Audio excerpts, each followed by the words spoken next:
Hello everyone, it's Higo here and I hope you're well. So last night I posted some of my journals that I wrote while I was on Mount Everest, while we climbed Mount Everest Base Camp in Kalapathar. And some of you showed interest and had questions, so I decided I'll make a video regarding the experience, just to share some of the experiences I experienced. So I was one of the youngest Africans to do this expedition, so it was a big risk, but I learned a lot of lessons through that. And we were a group of South Africans that went, and I can't go through all the detail now because it would take hours and hours for me just to explain everything and what happened and some of the experiences. So I'll just answer some questions that were asked. So I was 14, like I said. How old are you? I was 14 then, and all the other people in our group were all above 40. So I was a young one there. What was the worst day? So when you go to base camp, there's two routes: the difficult and the easier route. We took the more difficult and longer route. The reason for that was we wanted to see the Gokyo Ri lakes, which is absolutely phenomenal and so beautiful. And with that, you also had to go past Cho La Pass, which is on its way to base camp. And Cho La Pass was definitely the worst day of my life, just physically, mentally, and emotionally. So we woke up at like 3:30 in the morning, and we started the climb. And when you go up Cho La Pass, I was about halfway, and I saw my father was with me on the expedition, and at the bottom I saw him just falling from rock to rock because he had severe altitude sickness and problems with his stomach and breathing. And I actually went down to ask if I can help him carry his bag or something, but he's very in his own ways, set in his own ways, so he just said go on. So I went on, but we finished at about 4 in the afternoon. Well, I did some, finished at 7 in the evening. And so we started at 3:30 till like about 5 in the evening or in the afternoon, so it was quite long and tough. But there was also like, so you had to go up the Cho La Pass, and then you had to go a long way across deep snow. And I remember there was one time where I really fell deep in the snow, about 2 years. And that's when you just have to decide, you're gonna just stay there or you're gonna get up and go on, because if you just stay there, you're definitely gonna die. And then from there on you go, you have to climb back down just to go across again, where you have to use your hands and feet, and it's very technical. So it was a tough day. And also at the end of the day, there was a German man that they had to evacuate with an emergency helicopter because his eyeballs were starting to swell heavily, and they said he might get blind if he just stays there. So it was a tough day. So let's move on. What was the coldest temperature? It was about -30 the morning of the Gokyo Ri peak or mountain, and it was extremely cold. I remember having 2 sets of gloves, and as well as heat warmers inside my gloves, and it was just too cold, and it was hectic. But anyway, it was about -30. Did you get frostbite? No, I didn't. My dad, his toes turned a bit blue, so I think that was a form of frostbite. The only effect I had, I think, from the cold was, first of all, both our faces, the skins were peeling off, and also my feet, the skins were peeling off, so which was strange. So I guess it was from the cold and the amount of miles. I think we covered about 180 miles, if I'm correct. How many people died while you were there? So this is very sad, and it still lives in my heart and thoughts every single day.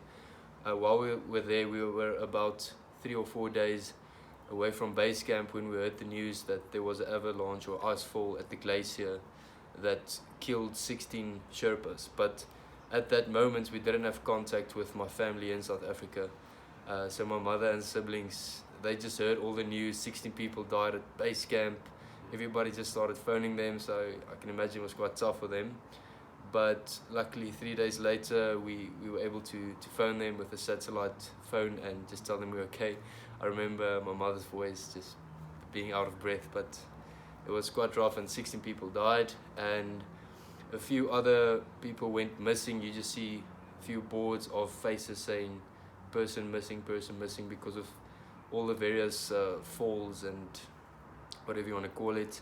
And a few other died from altitude sickness. I remember there was someone with us at the same day, that an Indian gentleman that died from altitude sickness at 3,500 meters above sea level. So that's still low, but the death zone starts at about 3,000 meters above sea level.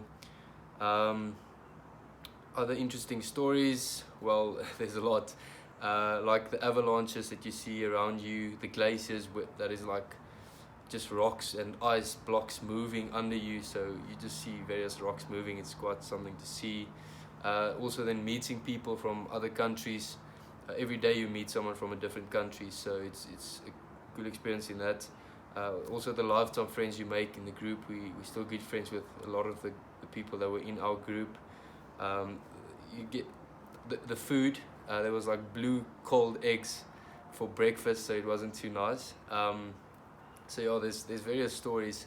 Also with the avalanche, I was at the privilege to speak to the only Sherpa that survived the avalanche, and I met him at base camp, and his eyes were so red. It was you could just see the trauma in his eyes, and he was the first person to see the hands from the avalanches and trying to help the people, and it was just crazy. I remember his name was Chakra.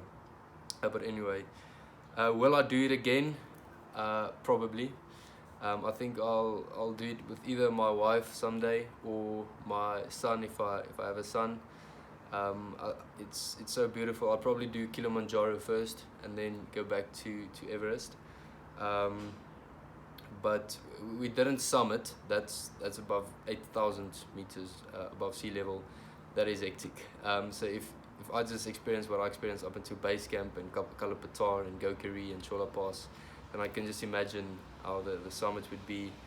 So I learned a lot of lessons from that, and just something I think I should share is that when you have a dream or a passion or whatever you are doing, whether it's sport or just a relationship or business or music or art or work or studies, whatever it is, just go 100% in, full out. There must be no plan B and no other option, because when you have a plan B, there's always the back of your mind that thought, I can just retry or do something else.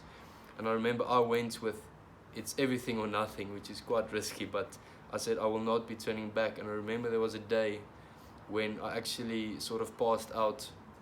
It was a climatizing day where you go up fast to get your lungs used to the conditions and then go back down. And when we were up there, I couldn't eat for the entire day, and I just fell asleep. So it was hectic. And my father, he also lost 15 kilograms while we were there, and he's not a big man, so 15 is a lot. And so it's just various experiences. But I learned you also have to have some faith sometimes. Faith in God, faith in yourself, faith in others, and faith in your dreams.